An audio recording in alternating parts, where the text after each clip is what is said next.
Inside the 18, I'm Michael Magid, live from my desert bunker in Palm Desert, California. That's pretty redundant. That's two deserts. Didn't need to say all that. With me is 99 World Cup winner Saskia Webber. On time this time is Instagram sensation Omar Zini, known as Pro GK Academy. And joining us, I'm totally going to butcher your name, Fred, is BISP Cruzeiro goalkeeping director, Fred Bragaglia. Did I say it right? Bragaglia. Yeah. That's a tongue twister, isn't it? A little bit. Yeah, it's hard. Not that easy. It's Italy. Oh, Italy. It's Italian. Yeah, oh, okay. So it's Italian. Okay. So stop saying it like in another accent. Gotta get the Italian in there. There are so many Italians that are in Brazil, right? Like that's like a big, huge population out there, right? Yeah, a lot of Europeans, not just guys from Italy, but from Germany as well and Holland. Yeah, big community there. Yeah.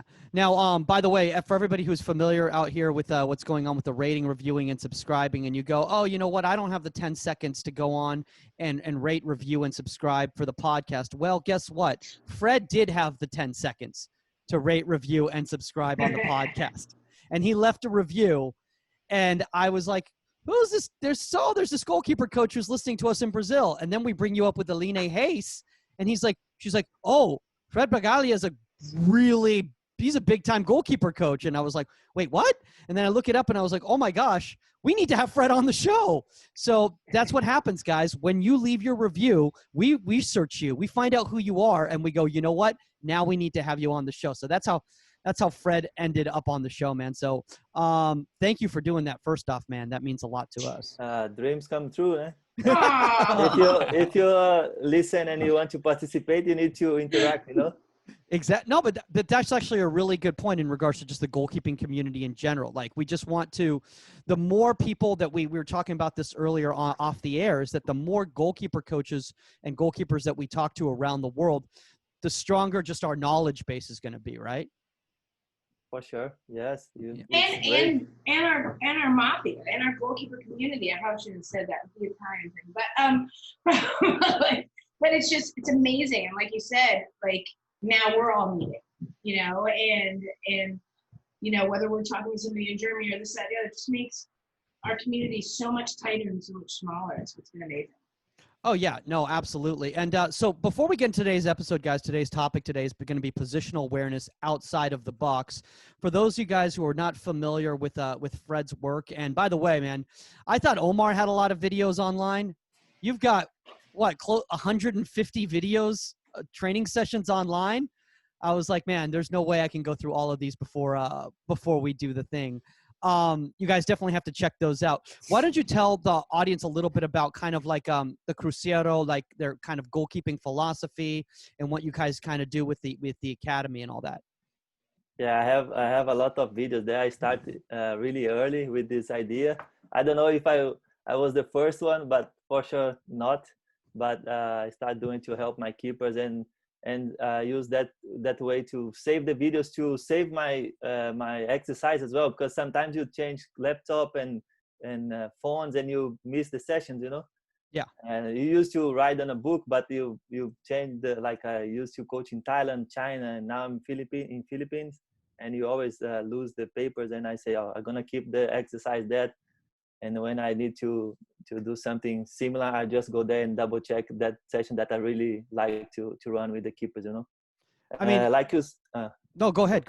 This is your episode, man. You keep talking. No, don't worry. Like you said, I coach in Thailand for almost 4 years, and after that I moved to China and I stayed there 1 year in China, and now I'm in Philippines. But we did a really good job there in Thailand with the Cruzeiro, the big club in Brazil. We used to have a partnership there. The program's still running there with Jonathan and Eder and all the coaches. Now the program is really huge there. They have 4 coaches now and a lot of players and sending players everywhere. You know, we used to have a player from Washington as well, Levi. And they used to give a scholarship for the players, and they can live inside the campus. They can study and play and same time it's amazing for them. That's awesome, man. So you have literally players from all over the world coming to these different academies that Cruzeiro has set up around, and in Asia, in China and the Philippines, and you actually had some of those. So some of those kids are coming over from the actual academy in Brazil to get more training, right? Yes, the players that's struggling in sessions there in Thailand, they can run at least eight to 9 sessions per week. It's a lot of time, you know. It's good for the player that used to practice twice a week and don't play on the weekends. There they can practice a lot. They're gonna have at least 1 game per week. They don't have a lot of competitions, but they do a lot of friendly games and go to Portugal, Spain, and Malaysia to play tournaments. That's amazing. Dude, that's awesome. As Omar has what is that? Is that a picture of Fred striking a volley behind you? Sure is. It sure is. No, You just type his name into Google and you'll find a lot of stuff. So there's one of the pictures. Those are great. Those are great, man. So let's just get into today's topic, guys. Let's do it. Today's topic, like I said, possessional awareness outside of the box. Earlier on, Fred, we were talking about how, at least in the United States, for the longest time when it came to goalkeeper training, goalkeeper coaching, everyone was just more focused on what was going on inside the 18, and specifically around the goal mouth area. Now, as the game has completely changed, as goalkeepers are more adept with their feet, a lot more involved in the attack, but also in regards to playing defensively a little higher up the field, our understanding and our ability to be aware of where we are outside of the box is extremely important. So, in your opinion, like what areas do you consider outside of the traditional box? I used to coach my keepers. We have 3 spaces. The first space is behind the defensive, the back 4, the back 3, or whatever, how the coach they used to play. The space behind the defenders, the 18 box space, and the goal. I tell them you need to protect the space behind the defenders, the space, not the 18 box, and protect the goal. That's the 3 spaces that I used to teach them to start understand about the game. Yeah. So let's kind of talk about this. So like, Omar, like I know you have been pretty big proponent in regards to understanding of your environment, understanding your area, as opposed to just, understanding where you are from an angle play standpoint, from a shot stopping standpoint. So in your opinion, like what is like one of the most important places for the goalkeeper to understand their role in? I think it just depends. We talk about the team tactics, and I think understanding what the coach wants from you, understanding if you guys play a high line and your team presses a lot, maybe you should be a little bit higher off your line as well. So just having that open communication, that line of communication with the first team coach to us as the goalkeeper coaches, and how we can implement that into our sessions. And then once we implement those key, I guess, characteristics that the coach wants from our goalkeepers, then we ask the coaches, hey, can we also, provide a type of structural session that allows these goalkeepers to continuously see the same exact environments over and over and over. And I think from there, through trial and error, your goalkeepers will understand what they need to cover, what the spacing is, what their vision needs to be, what their starting points are. So I think it's, as long as there is a collaborative effort from top to bottom, I think that'll help the goalkeepers understand what's needed of them. And I think the more information that we can provide to our goalkeepers at a young age, or even in a team setting, the better information they're going to have to understand where all those little points that I just mentioned should be. Yeah. I think, Saskia, one of the things that, we've talked about quite a bit is that, like, you need to understand, like, why you're doing something. Absolutely. And why you're doing something. And I think one of the biggest mistakes that I see with a lot of goalkeepers, we even talked about it with Bree on the episode on Monday, is just chilling, arms folded, no idea what their role is in regards to, based on how the team is playing. Right. And this happens all the time. I just see players, because coaches go, hey, get out of the box, go up and help your team. But that's so vague. Like, nobody knows what that means. Like, so how can we as goalkeeper coaches help them understand, like, okay, where you have to understand where you are in relation to your team, even outside the box. Like, you're far away from the goal. You can't be thinking about that goal. You got to be thinking about your what's in front of you, right? Yeah, I mean, it goes back to what we were talking about the other day, and like that awareness and seeing what's going on. You can't just play one way. You can't just play, hey, I play a high line, and any team I go to, they're just going to work the ball through me, and that's the way I play. Like, every team, every coach has a different philosophy, and so and a different formation and everything. So you have to understand why you're doing it in the context of your team. It's not an individual choice. It's, if we're playing, the team is looking to play through me and we're playing a 3-back, then, where's my line and why? If we're playing, a 4-back, then where's my line and why? It's not just, this is my way and the highway. Yeah. And so you have to be educated. You have to. No, Fred, I want to, go ahead, Omar. Just want to add on to that. What Saskia is saying is really important, because I remember even in my college season this past year, there was a time where I was doing an in possession and out of possession drill, where I wanted the goalkeepers to get multiple looks and have multiple actions in the same exact setting. So it was like you check for a back pass, or you cross the ball, they catch it, they roll it out to the person who crossed it, they check underneath outside of the 6 and a little bit closer to the edge of the 18. They receive a either one touch or 2-touch clearance, and once they do that, the drill is over. So I put them through those sessions, and then obviously it's the modern game, right? And then in the game, our goalkeeper loves to play with his feet, and even in his film, he has him playing with his feet extensively. So our coach knew what he was getting himself into. And there was a time where he checked outside the box, almost like 20 yards away, probably right outside the 18 for a back pass. They hit it to him. He kicks it straight out of bounds. And, had he kept it in bounds, I don't think my coach should have said anything. But because he hit it out of bounds, my coach looks at me, says, everything you're doing with these goalkeepers is wrong. That's not the way we play. Do not have them asking for the ball outside the 18. I don't need that. I don't want that. There's too much of an issue for me, and you need to make sure that you adjust those sessions. I don't want that. So again, I had to go away from what the modern game was and what the modern game was asking to fulfill what our coach wanted and what he wanted and what he saw from each goalkeeper in the roster. And again, to me, I have to almost abide by what he's saying, because if I keep feeding them the wrong environments and the wrong things, and those goalkeepers are looking to get those back passes, which our coach doesn't want, then those kids are going to be at in a really bad position, a really bad mental state. If our coach says, Omar, I'm not going to play that guy if he keeps doing that. Does that make sense? So like if I'm force feeding that in sessions, which I think most coaches would in terms of where the modern game is now, and I'm doing a disservice to them by using that as my way of kind of doing what I want versus what the coach wants and what the team needs. So I wouldn't bring that up with Fred, because I was watching your sessions and just understanding just the philosophy of Brazilian goalkeeping in general. There seems to be an attitude towards, we want the goalkeeper to be as involved in that situation as possible. We encourage the ball to be played back to the goalkeeper in that situation, because it adds so many more dimensions for us. So how do you help your goalkeepers be connected to that line? Or is it just something that they're just kind of ingrained in them because they're so used to doing it over and over again? Just Omar said about the head coach on this club. I had the same problem in China as well. I had a coach that he just loves to play long ball, but the keepers, they didn't have the strength to do this long ball, And I tell them, we're not going to do it. The coach wants to do it that, but I'm going to teach you how to play short, because you don't have the strength, and you're not going to hit the ball in the middle of the field, and the coach is going to be mad with you.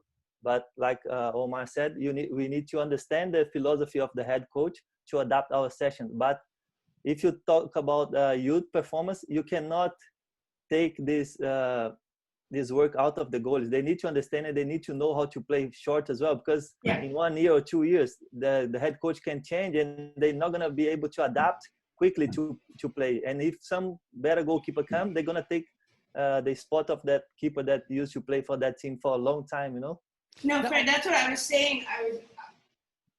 Number one, 100%. Our keepers have to be able to adapt to any situation. So if you because the coach is going to change, because you're going to change teams and everything, and you have to have the tools in your toolbox to say, okay, now we are playing a high line, or now the coach wants me to hit long balls. You got to be able to do it all. You have to be able to understand why, like we said, and be able to adapt and do it. Yeah. I think one of the problems that I see a lot of times personally is that because of these types of coaching scenarios, a lot of goalkeepers young goalkeepers especially, they get scared when they're outside of their box. It's not, they don't feel comfortable outside of their box, because a lot of times what's happening with a lot of youth teams, what is the coach yelling? Get back in your box. Get back in your box. You know, don't take chances. Don't take risks. But as we talked about in the last episode, the only way for these goalkeepers to become comfortable in higher positions up the field is to allow them the experience to do this at training right now as the youth players. Because the only reason Ederson and Alisson and all those guys can do what they can do at that Premier League level is because coaches allowed them, right, Fred, at 10, 11 to experiment, right? Like, to reply your question that you asked before, in Brazil, on the youth academies, we use a lot the keeper to build the game, to do the transitions, defensive transition, offensive transitions. But at the first league in Brazil, only 4 or 5 clubs that propose the game. That's really hard, because for us as a coach, because the goalkeepers, they move to Europe, for example, and the guys say, oh, now Alisson is playing so well with his foot. No, because in Brazil he didn't play, because the coach, they don't want to expose the team, they don't want to lose, because in Brazil, if you lose 3-4 games on the Premier League in Brazil, they're gonna fire the head coach. They don't want to take that risk, you know. But as a goalkeeper coach, our community in Brazil, we used to practice with them at least the technique, you know, the game, understand the easy things to do it, because it's not that hard to build the goal, to build the goal with the goalkeeper. It's not that hard. I tell the keepers it's easy. When you understand the formation of your team, how your team is gonna build with 2 CDMs or with wide and depth and stuff like that, it's easier. Control the ball, move the ball, circulate the ball, find the pass, and it's easy. With 1 month, 2 months of practice, you're gonna be able to at least start from the back. Yeah, one thing, I was watching one of your videos, and you were actually doing a goalkeeper build-up session where the goalkeepers were literally near towards the end line. They were literally out towards the end line, and they were helping build. And I'll be honest with you, in the United States, I don't know about you two here, I rarely see goalkeeper coaches working on such advanced positions for a goalkeeper to be in a supportive role for their team. I used to, can I say first? Yeah, no, of course. This is your episode, man. No, it's fine. I used to do that because if you don't have a really good quality keeper with his feet, I used to take him out of the goal, because if he commits some mistake like ball control and something like that, he's not going to concede the goal, because the ball going to go out.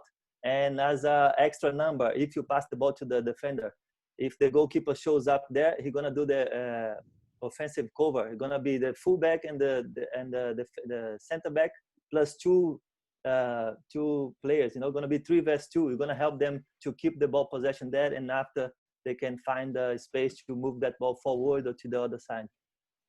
Yeah. Now I want to bring up this now here, and we talked about this, you know, to both of you two in the last episode in regards to goalkeepers getting caught in transition and not understanding how to get back in the box, you know, how to drop, how to stay high, all those sorts of things. You know, why, Omar, I want to bring this to you, for instance, because I've seen this a lot in regards to you were talking about with the goalkeeper, you know, high, and like, we don't want to involve that goalkeeper. We don't want to involve that goalkeeper. Do you think a lot of that has to do with just like, because a lot of goalkeepers get caught or exposed when the ball's played back to them so high? No, I think I think what Fred was saying is that it goes to a point where obviously some coaches sometimes are playing for results, and the less amount of attention they can give on their goalkeepers, or the less amount of, I guess, the more peace of mind they can have, the better. So I think a lot of the coaches exert their personality and what their job security is and all that stuff that sometimes comes to the forefront. But I think for the most part, the coaches that I know who have seen goalkeepers be successful with their feet have kind of been a little bit more lenient. So I think it's sometimes us as coaches, I mean, for me at least, it's been more of like, let's continue to work on it, like Fred said, so you're not losing that sharpness with the ball at your feet, because we all know there's going to be times where the goalkeeper needs to get us out of a jam and showing for the ball, even if they don't receive it. at least the forward is coming towards you and you're tracking one of those guys, then it opens up our center midfielder to receive a pass and we can play out the other way.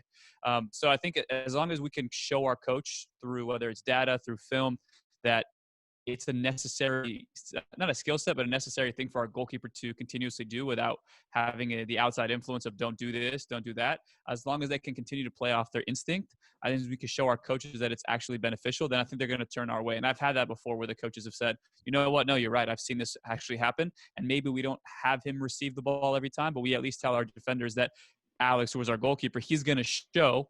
He may not be the option you guys want to play, but he's going to give us a decoy, and then from there we can play out the other way. So I think it's the peace of mind for coaches that just maybe have job security issues, have had experiences in the past where the goalkeeper gets caught out through transitional play, or the back pass isn't strong enough, and now the whole team is having to transition back. Whatever the case may be, but as long as we as goalkeeper coaches can show our coaches through film, through data, through statistics that it's a necessary skill set for our goalkeepers to acquire and to use, then I think they don't really have many other options other than to not follow suit, but to be a little bit more open to it.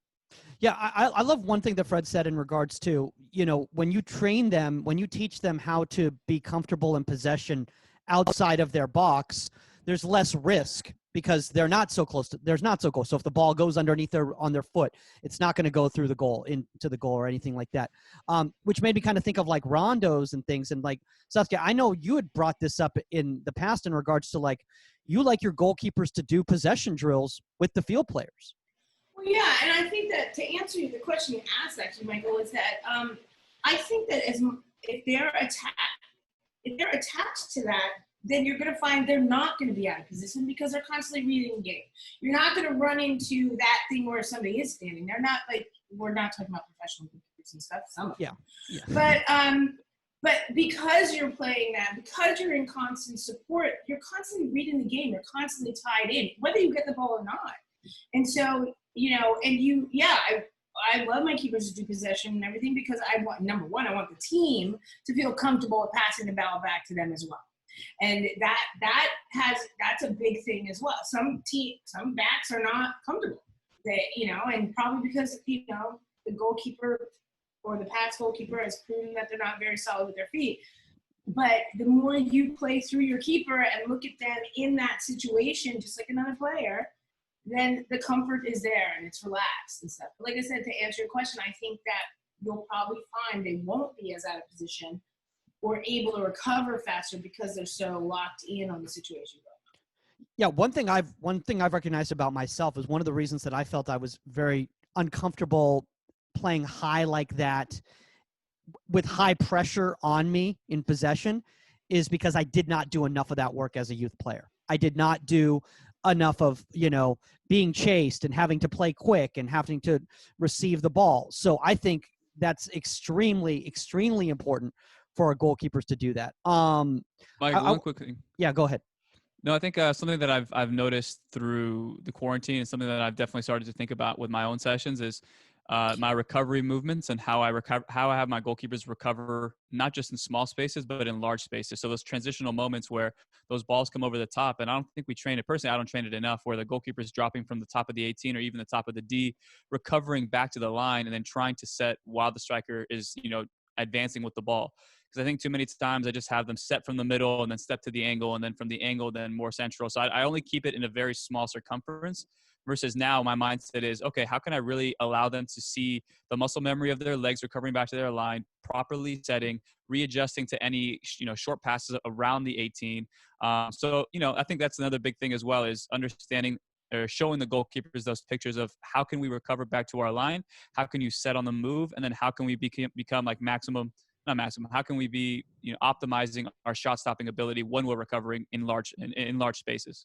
Yeah, I want to bring that actually up back to Fred. I was watching one of your presentations that you did. By the way, you had some awesome ones up there, man. If only I spoke Portuguese, I would. I need to even more. It.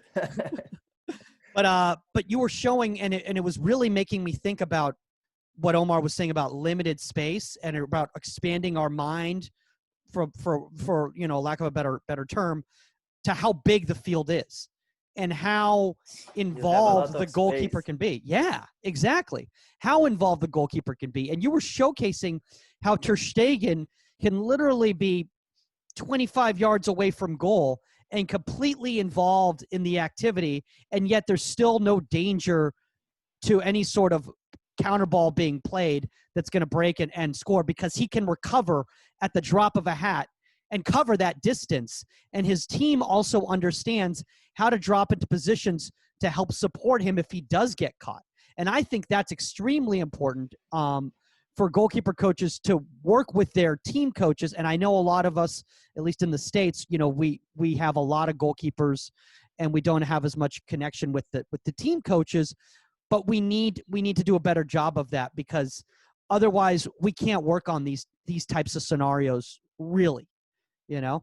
So I want to ask you, Fred, is that something that came from you, or is that something that came through your upbringing to really work on those goalkeepers really spreading themselves? When I used to play, I didn't play much, but I had the opportunity to play in Portugal as well. And then there they used to use the keep a lot. And when I moved back to Brazil, I stopped playing, and I said, I need to help these keepers to just don't play here in Brazil, but to play in Europe, keep going, you know, send good keepers everywhere, like we have today in Spain, Portugal, England. And Dude, you yourself have a guy in Benfica. I mean, come on, man, you're big time there. Pedro, yeah, was one of the 5 keepers that I helped, that I gave them my scholarship to study in Thailand and practice as well. He was one of the keepers that got, I think, one of the best offers. Né? He went to Benfica. Now he signed a 3 years pro contract with Benfica. He's really good. I think they got him because he know how to use his feet a lot. Inside the goal, he's amazing, but outside the 18, he can use his left foot, his right foot, and we practice a lot. It was 2 years in Brazil with him on my academy. He used to play for Cruzeiro there in Brazil and do extra sessions with me and Lincoln. That's the co-founder of the LF as well. And then he moved there. He stayed there 2 years. He went twice to Portugal to do an international tournament, and then we made him like a highlights, and he went there for a tryout, and he made it. It was amazing. We have a Filipino goalkeeper as well that I gave him a scholarship. Now he's playing for the national team as well. It's really good. I'm very happy. Yeah, with this guys. Go ahead, Omar. No, so I was so based off of what we're talking about and understanding that, like, you know, our goalkeepers need to be problem solvers, and when they're playing out of the box, and we talk about it with Tim Dittmer, Mike, about preventative goalkeeping, kind of understanding situations and what's happening prior to the situations happening, so you can kind of diffuse the fires before they even, you know, come to fruition. And one thing I was talking to recently with Tom Wheel, who's the director or the academy director at Norwich City, he was saying that one time he had a goalkeeper who, technique-wise, he wasn't very good, but his reading of the game was second to none. That's why he was incredible. But his sessions were all technique based, so it was almost exposing this goalkeeper to look like a shell of himself. So he said, you know what, let me dial it back a little bit. Let me make it a little bit more game realistic and make everything not to his strengths, but let's see where his mind goes in certain situations. So for us as coaches, it's very similar to what Tom was saying, is about how can we create problem solvers if we don't create problems for them to solve. And I think that is, again, talking about the limited space and having them recover from deep, you know, positions and keeping it as realistic as we possibly can with in and out of possession, game realistic sessions. So I think that is, again, I put it back to myself of a test to myself of how can I create my sessions to be as game realistic as we can, but to really try and simulate those movements so these goalkeepers know exactly what to do when those situations are presented in games. Yeah.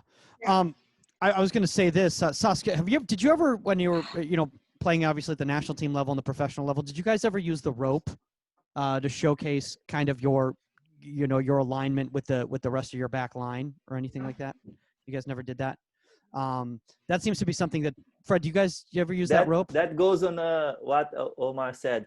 If you do that, you're going to take the game understanding, the decision making of the goalkeeper, you know, because someone going to pull him. He's not going to go in because he wants to go there, you know. I don't agree.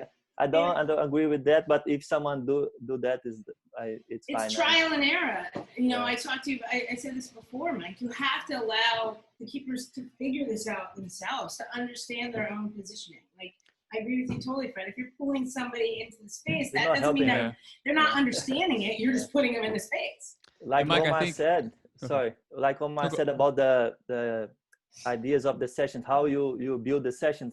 I don't believe that if you just run a very like session like related with the game, but the keeper, they don't have the technique, they're gonna get frustrated. I think you need to read your keeper first, see what he has now and what you can do to help him. After that, you're gonna, it's like a build a building, you know, go from the bottom, like get the technique first. After you can introduce one guy to do the pressure on him and he can improve his control, understand the channels between the two defenders and etc. I think you need to go from the easy to the hardest one to don't get frustrated as a goalkeeper coach as well, because you're gonna plan a nice session, and when the keeper gonna run the session, you're gonna be, oh my god, what I'm doing here, you know, you're gonna get frustrated as well. You need to read correctly your keeper to help him like nice and slow, and I think it's the best way to do it.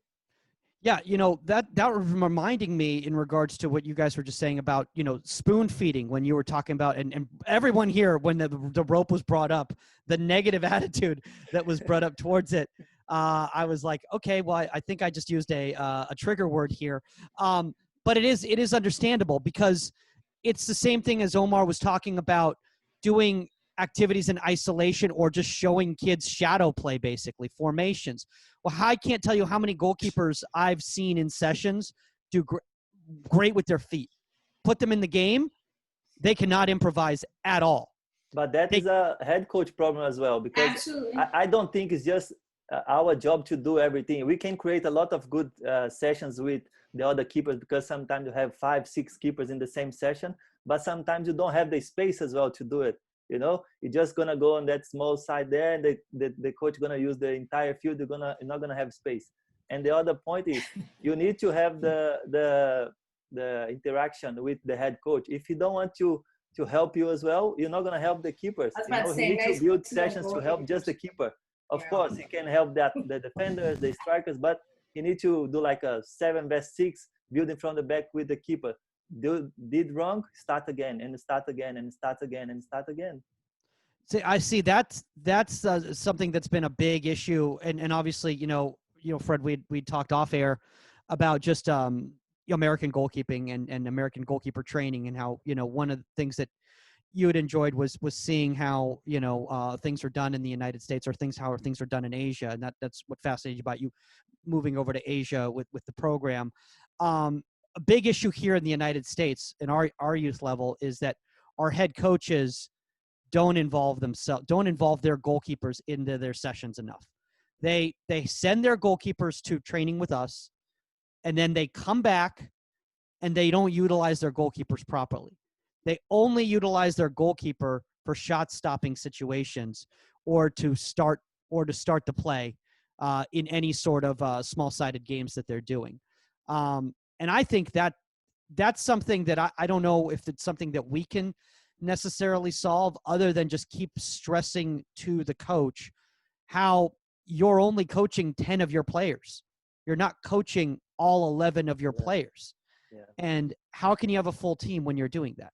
That's why I quit China after 10 months. I told the guy, sorry, I can't do that anymore, because if you don't have that conversation between you and the head coach, the work not gonna go well, you know, because it's more than 11 players as well. You need to use the second keeper, because one day you're gonna use the second keeper. If he's not ready as well, gonna cause problem for you and for the club as well.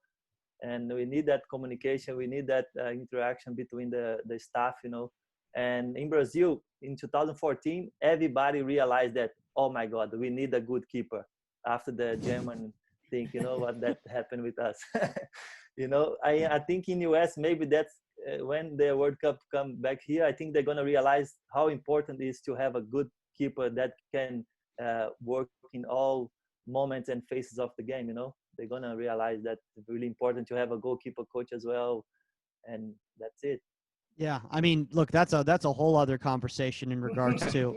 I don't know, Fred, if you know this, but in the United States, we do not have a goalkeeping federation goalkeeping license, national goalkeeping license. I did one in the United Soccer, something like that. I said, United Soccer Coaches. Yeah, yeah. I did the license just to. We always learn something for sure.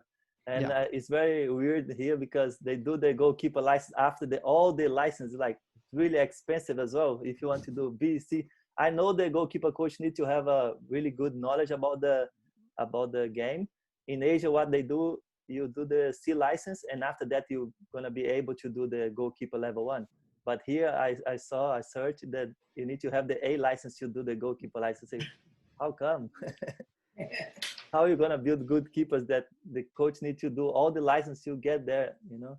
Well, I think there needs to be two different types of courses. I think there needs to be a course, and I mean, and I know I was actually speaking to, I think it was actually a professional coach. I think it was John Pasquarella, JP, last week, and I said, oh, well, we gotta, what we need a course where, head team coaches, it's a goalkeeping license course for team coaches. He says it's never going to happen. He says you're never going to convince team coaches to spend a week of their vacation learning how to teach the goalkeeper. It's never going to happen. So it's always going to be a toss up.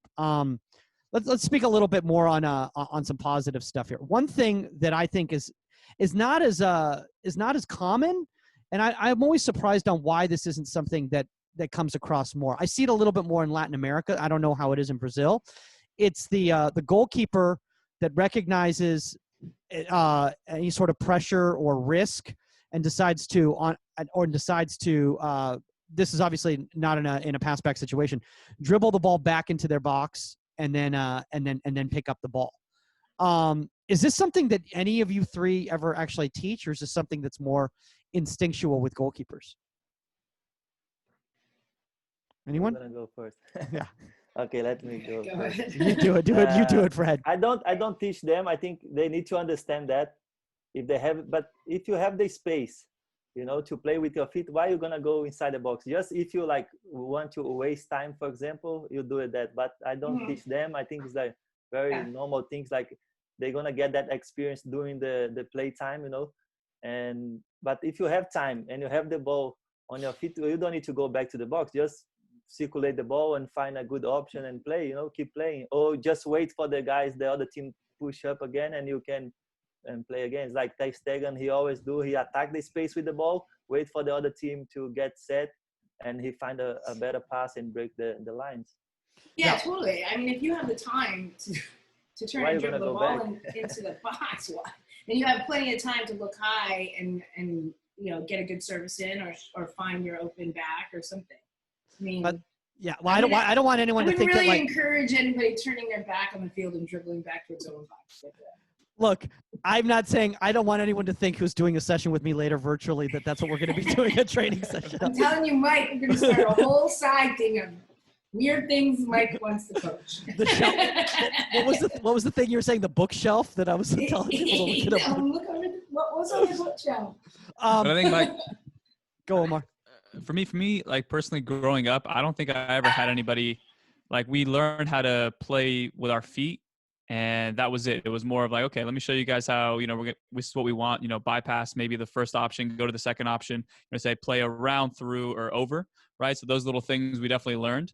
But I think you just need to be, I say the word student of the game. And I think all of us, like you have to be a student of the game and be watching, like if you're watching Alisson play, you're watching Ederson play, like understand that what they're doing, it took years and years of practice to be comfortable with the ball at their feet. So for me, it was always understanding and watching like professional goalkeepers and when they took their risks. So then in my head, I had a little bit of data. Then the next thing is, okay, where's their starting point where, they play the ball short? Like Osvaldo Sanchez from Mexico, he always played the ball short. And I always asked my uncle, I said, why does Mexico always play the ball short and they don't go long? He's like, Omar, could be the 90th minute. They're not playing it long. They're going to play it short because that's what they were taught. So now you see where Osvaldo Sanchez, he gets the ball, he lays it off, then he shows underneath because that's how he creates space. So then I'm like 14 years old and I'm hearing that and I go, okay, so if I ever lay a ball off, maybe that's what I'm going to do as well. So that's like all these little data points that I don't think a lot of kids do these days. Is they don't watch enough sports. I don't think they don't watch enough soccer on TV. If they watch it, they just watch it for fun. They don't actually watch to see starting points, like coaching points, tactical things. And I think that is really hurting them once they step onto the field. And like Fred and Saskia were saying, is that we can only do so much as coaches. A lot of what is going to be asked of these goalkeepers is going to be them in an isolated position by themselves with no one else other than themselves having to think for themselves and to fend off whatever pressures are coming. So I really hope that in this quarantine, kids have been watching games to understand that when that ball comes back to you, you need to learn how to scan the field. You need to understand that when that six from the other team has the ball, what pictures are you taking and what are you thinking can happen once he gets the ball? Oh, you see a runner coming from your left side of your peripheral. Oh, maybe you want to cheat up a little bit just in case that ball needs to be, cut off by you. You know what I mean? So there's a lot of different things that a lot of kids need to understand, and that comes from watching themselves in games, watching professional goalkeepers in games, and then us as goalkeeper coaches putting them through those scenarios where they're almost being forced to make those tough decisions.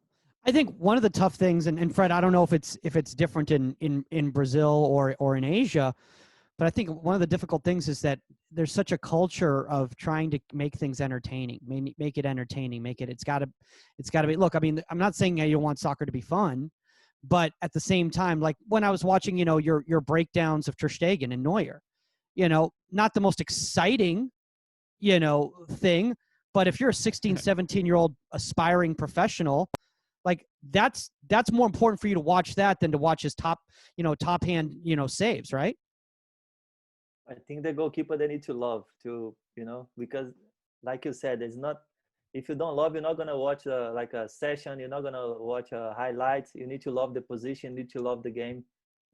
And like Omar said, the big problem as a goalkeeper is because the media and the camera on the game, when you watch at home, they don't focus on the goalie, and it's too close to the players that you don't have the idea of the situation, and that's a huge problem that I prefer watch a live game than stay at home watching a game. I prefer go to watch under 13 games or 15 than stay home and watch like a Barcelona game, because you don't get the idea. You need to go to the scouting website and try to find a game in a different position that you can watch the goalkeeper, Wait, did you just bring up Y Scout? I love Y Scout.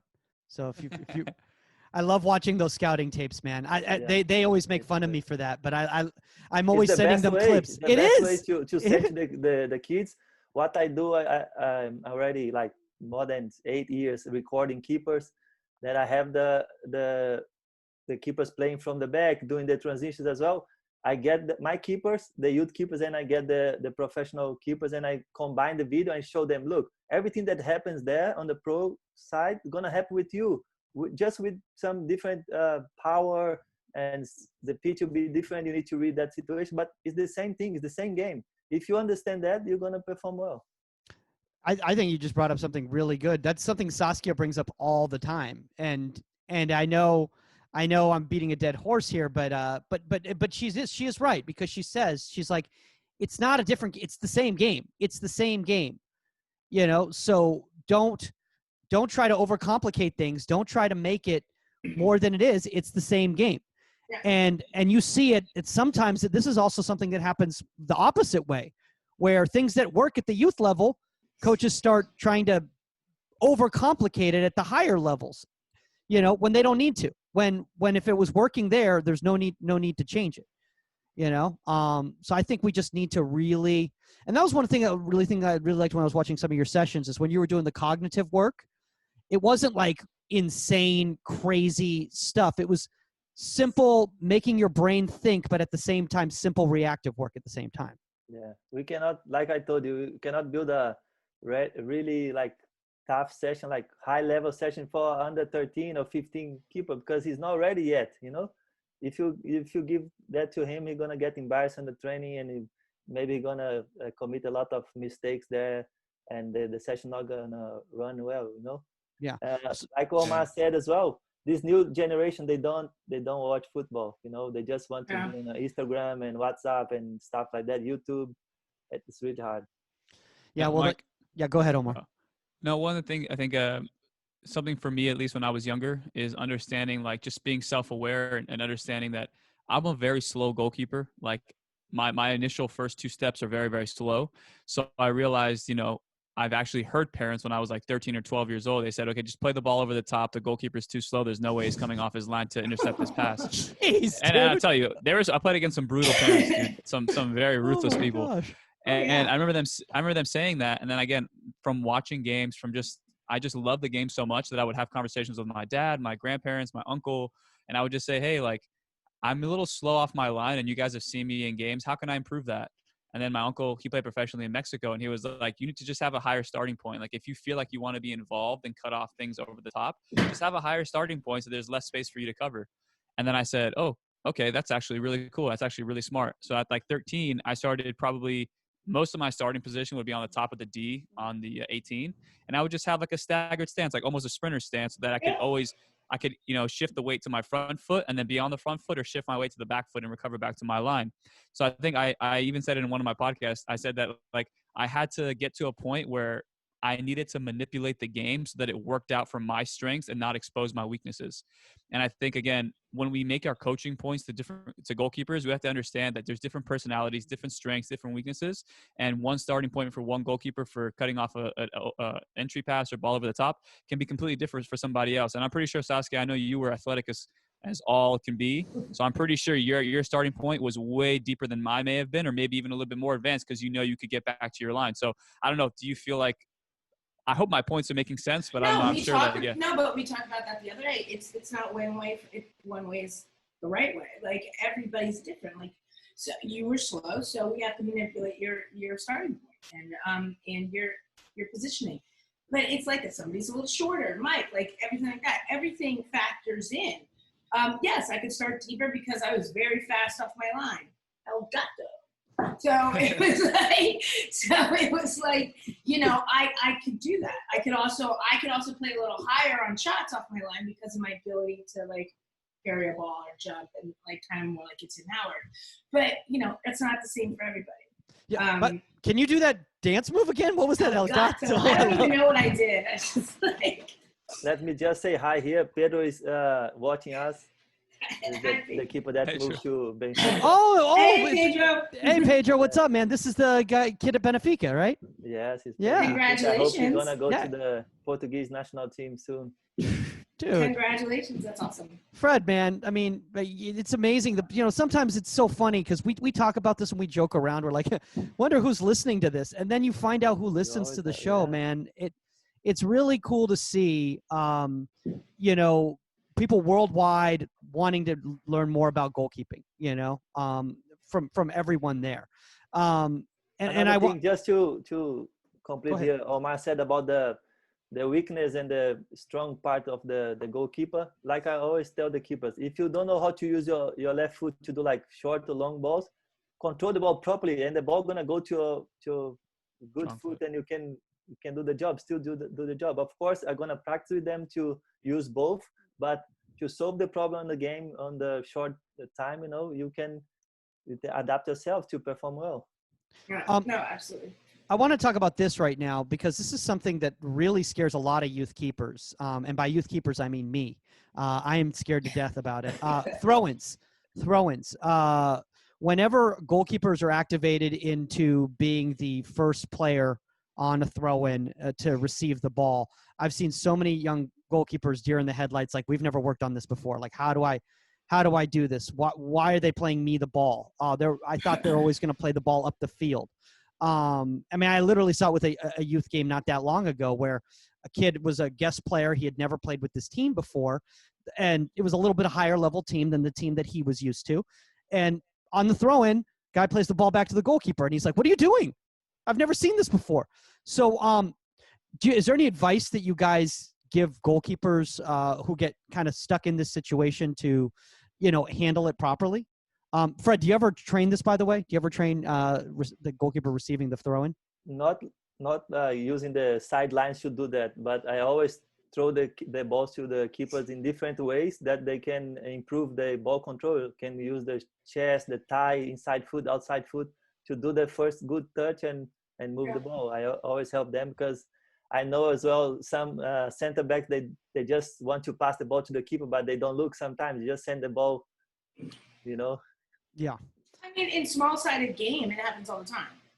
So, somebody picks up the ball, they want to go out the other side, they throw it into the keeper, and then go out the other side. So, if you're utilizing that option in a small-sided game, don't, understand, we've worked on it with club and stuff like that. Go support, and expect if they're going to play through you and you have the time, you're the one that sees how field, and it's a possibility.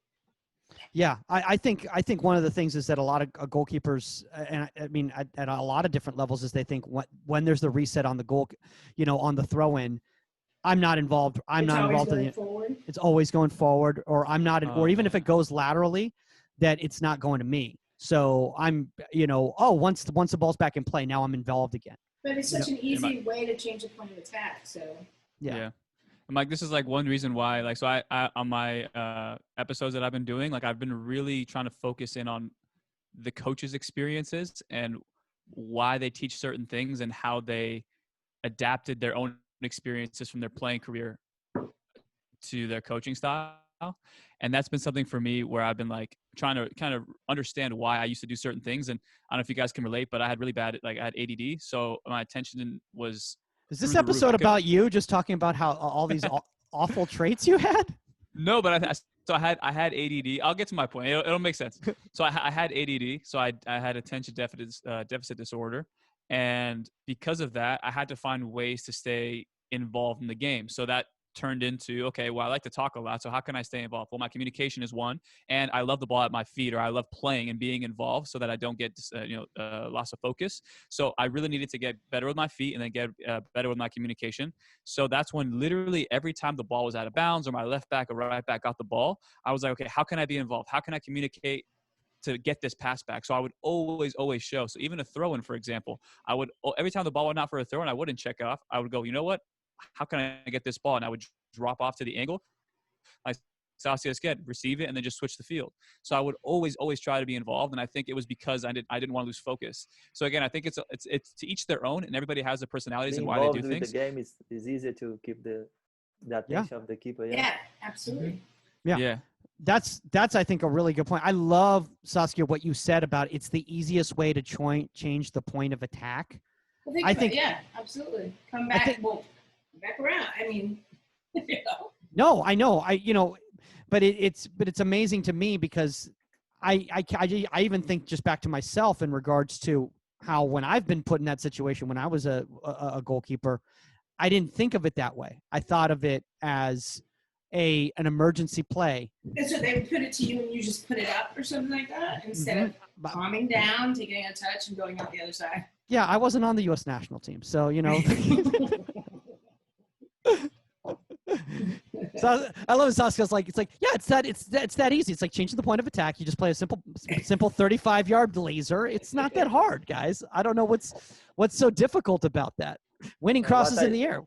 What I tell the keepers that when the ball move like halfway, they need to start look to the other players. Like if your team lose the ball, if the ball is near to his feet, he's not gonna send a long ball behind you. If the ball is like 1 or 2 meters far from him and nobody's pressing the ball, that's the time you need to drop. They need to understand that after the ball move like halfway, they become a defenders now. They need to read the game with different ideas, Yeah. If they're gonna get caught. I mean, I think it's important. First of all, like think about like forcing that ball into that situation, that throwing up the line, that throwing laterally, forcing it. If the ball's been over there for a while, if you drop deep and receive the ball back and your outside back drops, then you're out of the situation. Instead of just like, it's not my problem, just keep throwing it into the soup, So yeah, no, I completely agree. And it's making me think of a new training session to do.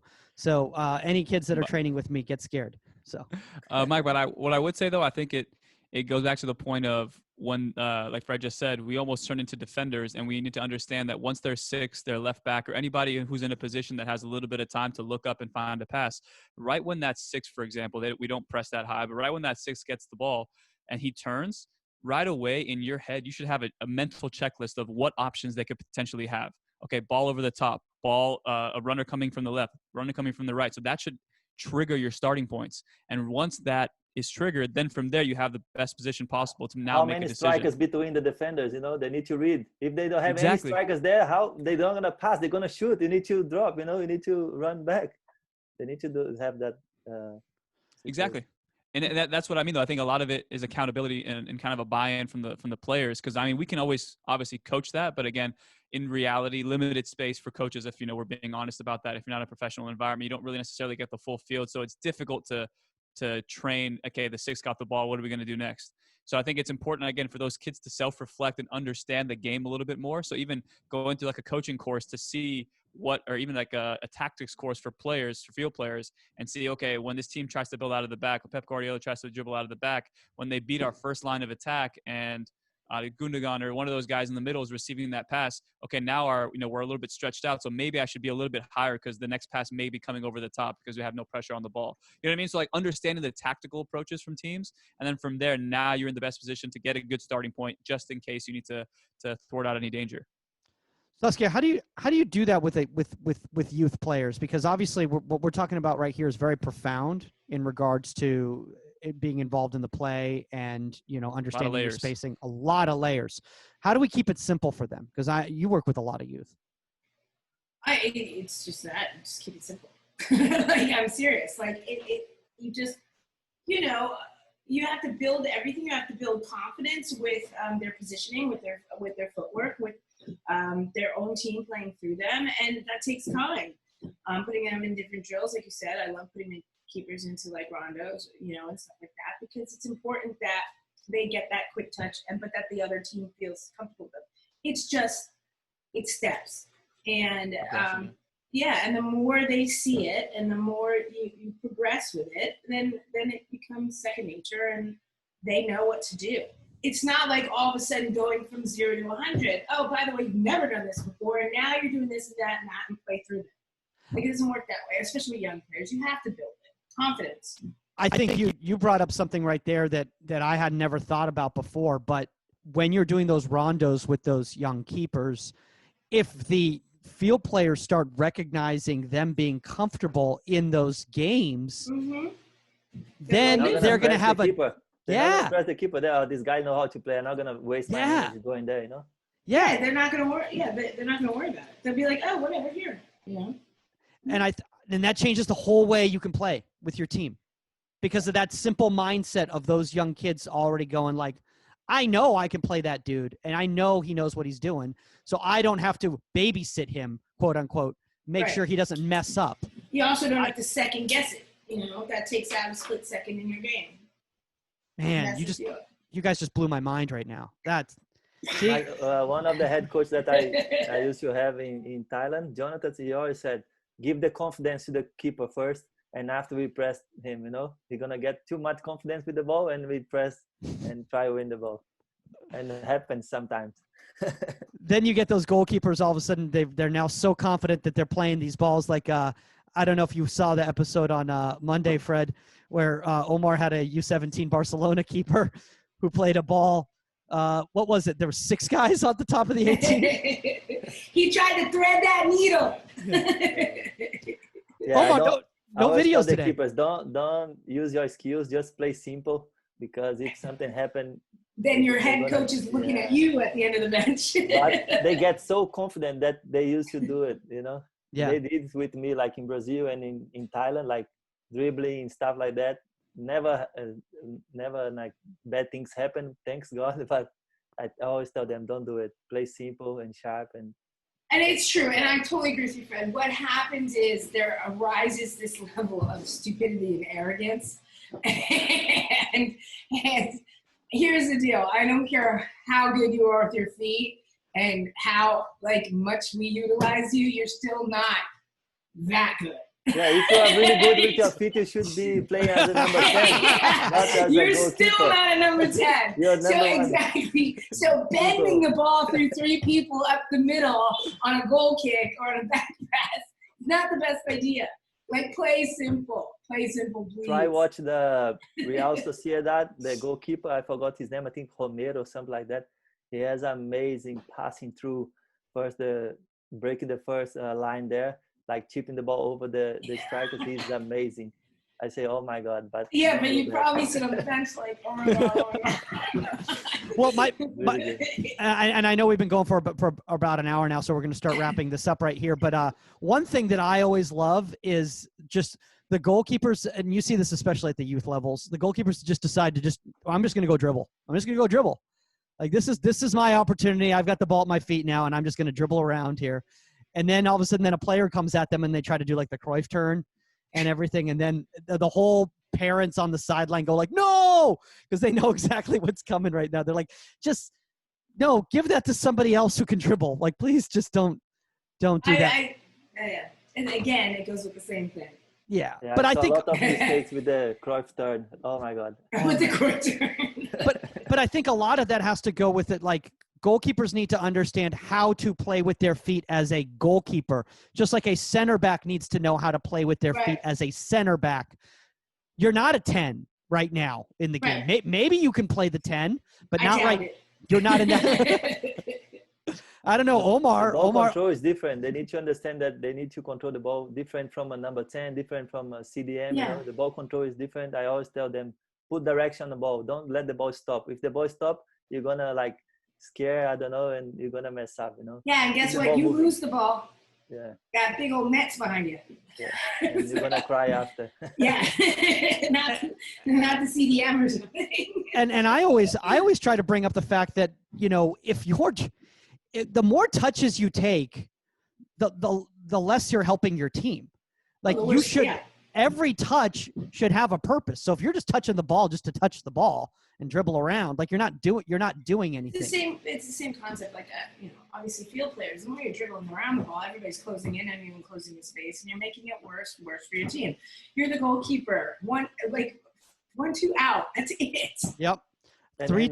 He not used to have that ball for that long time and get some block. He blocked his mind like, oh my God, what I'm doing. And then it's all caught under their feet, and they're it's just a debacle. Well, while we wrap up here, guys, does anybody here have any advice for any young goalkeeper coaches out there who are starting to work with goalkeepers to become comfortable playing outside of their box? Any just little words of wisdom? I would just say, I like what everybody said, and Omar always says this is, you know, don't just knock balls into somebody outside the box, have 1-2 touch it and pass it out the other side.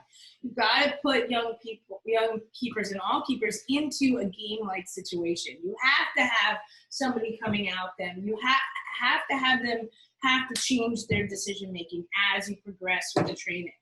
Like we could just knock balls back and forth to people all the time, but once you put them in a pressure situation, that's when they're trying to do the Cruyff turn and not knowing what they're doing. Like it's got to be simple and show them why. Give them the visual. Let them get the ball ticked from them and put in the back of the net. Let people punish them for holding the ball too long, making bad decisions, going the wrong direction, not seeing the field. Yeah. You just gotta learn if you commit mistakes. If you never. What's happening in Brazil sometimes, the youth teams, the big teams like Cruzeiro, Atletico, Flamengo, they are really good. And the keeper sometimes they don't touch the ball in the game, you know. And when they have a hard game, they struggle because the ball goes to the goal all the time and they're not used to have that pressure, you know. Yeah. Omar, any final words? Like they've been saying, it's just like, you know, the progressions. I think it's important to develop a technique early on in your sessions and early on in the development phase. But once that technique is gone, or not once that technique is gone, but once the technique is fine-tuned, then you start adding a little bit more realistic stuff. Because I do think that the Cruyff turns, yes, while they are probably leading off a bad, you know, prep touch and you have to, you know, escape out of it, I still think that that's useful because now they're problem solving and they're able to use their technique and they're able to fall back on something to get themselves out of trouble. So I do think that's still useful if they can get. So Omar's got a Cruyff turn session coming up soon. Cruyff turns for goalkeepers. Let's see it. No, but I do like that. You said just step by step. Yep. Yeah. Step by step. Simple to the complex. Don't cross, like, you know, try to do a Cruyff turn, you don't know how to control the ball, you know. Exactly. Most of the time, you see like a Manuel Neuer, or like those big time guys get into those situations where the Cruyff turn is needed because they're in emergency situations. And I think we talk about it with social media. We talk about it with highlights nowadays. They only show you the highlights that they want to show you that are going to get the views. And the ones that get the views are the ones that the goalkeepers are making emergency block saves or making things out of context.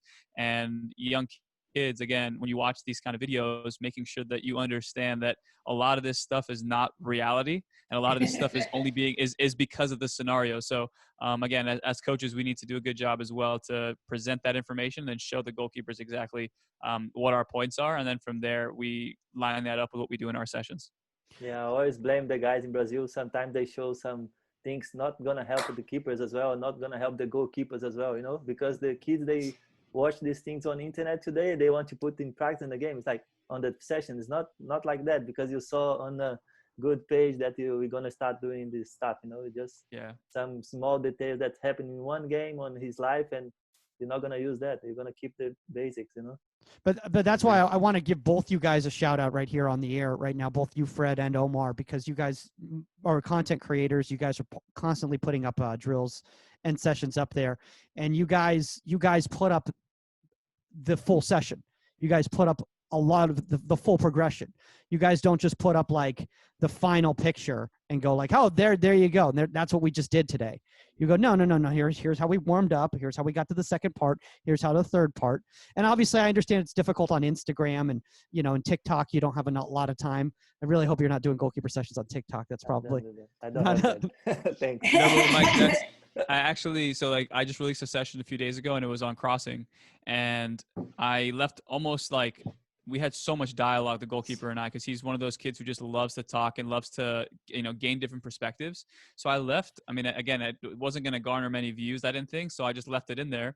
And I got probably 10 messages from young kids like, thank you so much for letting us know what's going on in Noah's head, letting us understand why he made those certain decisions. And for you guys to show us those conversations, it felt like we were there. And to me, that was all I cared about. I was like, you know what? I'd rather have people gain information and gain knowledge and have questions that are being presented from a goalkeeper within a session, because it's not like it's inorganic. It's like it happened, and that's the initial reaction, and not that we're reflecting on it, but initially what he thought. And though that information is like, okay, wow, I had that exact same thought of. A kid even asked me, like, you're talking about steering, Omar, but my coaches are telling me not to use my fists. But what can I use? I'm like, well, you know, use a combination of your palm and fist, and this is what it looks like when it's used properly. And I show them the film, and now they're like, oh my God, now I know what the situation is presenting and what I could do if I ever find myself in that situation. So I think it's important to show the full session, but also showing those conversations that you and your goalkeepers have, because I know a lot of coaches and goalkeepers have the same thoughts in their own sessions. Yeah. All right, guys. Well, we're gonna start wrapping this up right now. So, Fred, thanks for taking all the time, man. And I guess you said dreams do come true. You got to experience. Good, man. I appreciate the opportunity. It's always good to share our knowledge and learn with you guys. And if you need anything, just let me know. We're gonna keep talking, and like I tell my friends, if we start talking about goalkeeper, gonna take like 5 hours, 10 hours. Absolutely. And we have to reel it in sometimes. Oh my gosh. You have no idea, like just pulling the curtain behind. Let's just say sometimes I get some text messages from people and go like, hey, you know what? You guys have been going for a while now.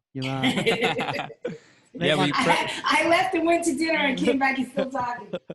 Oh yeah, the reason why I think Fred is like a dreams come true is because he didn't tell you guys he's a huge Rutgers fan, the '90s women's Rutgers. Yeah, so I think that's why he's excited to be on. You're so foolish. I'm like, what? And 96, you're being nice to me right now, Omar, because it was 96. And I gotta brush up on my Portuguese so I can go on Fred's show. That's what I gotta do. Yeah. So we used to do some live videos on our Instagram as well, and LF Academia de Goleiro. That's our goalkeeper academy in Brazil. You guys get some big names on there too. You guys get some pretty good names. Good Brazilian keeper now playing for his International de Milan bought him, but now he's in Spain as well. We have some good keepers that going through like under 17, 20, good new keepers. See, now you just got to find the Brazilian Omar, the Brazilian Saskia, and we just do like a copycat show. There you go. What's inside the 18 in Portuguese? Dentro da área, né? Dentro da área. The 18, the box they call area. Area. Okay. Yeah. Inside the area. Inside the area. Inside the area, yeah. Look, I speak fluent Portuguese now. Yeah. It's like when you go to another country and you're like, hey, that looks a lot like the show I watch in my country. I'm like, oh, it is that show. They just changed the hosts. All right, guys. Fred, if anybody wants to reach out to you, they want to know more about what you do with Cruzeiro Academy, or any goalkeeper coaches looking for advice, or anyone who's just wants to improve their Portuguese, where's the best place for them to reach out? I'm on Facebook. I don't use Facebook as often now because of Instagram. I'm more on Instagram and YouTube. Just search my name, Fred Bragaglia, and send me a message. I'm gonna be more than happy to help you guys to improve, to see your highlights and help you to, make your video better. I don't know. Just always be here, open to help the keepers and goalkeeper coaches as well that need some advice or need to understand how we coaching, how Brazil it is, and stuff like that. Yeah. And obviously you guys can reach out to Saskia Webber at Saskia_Webber, and Omar Zini at, I'm not going to do the joke, at ProGK Academy _. We've retired that joke. We had a discussion. We did. We had a discussion. Contact at insidethe18media.com. That's the number 18media.com. If you have a guest suggestion or a topic suggestion, reach out to us on social media at Goalkeeper Podcast. And if you want to be considered for potentially being on the show, write a review, guys. Not that hard. Takes 10 seconds. Fred. Yep, like Fred. That's going to be our new slogan. Just write a review like Fred, and you could be on the show. Yeah. Yeah. Why not? Exactly. All right, guys, that's all the time on Inside the 18. We are out. Later.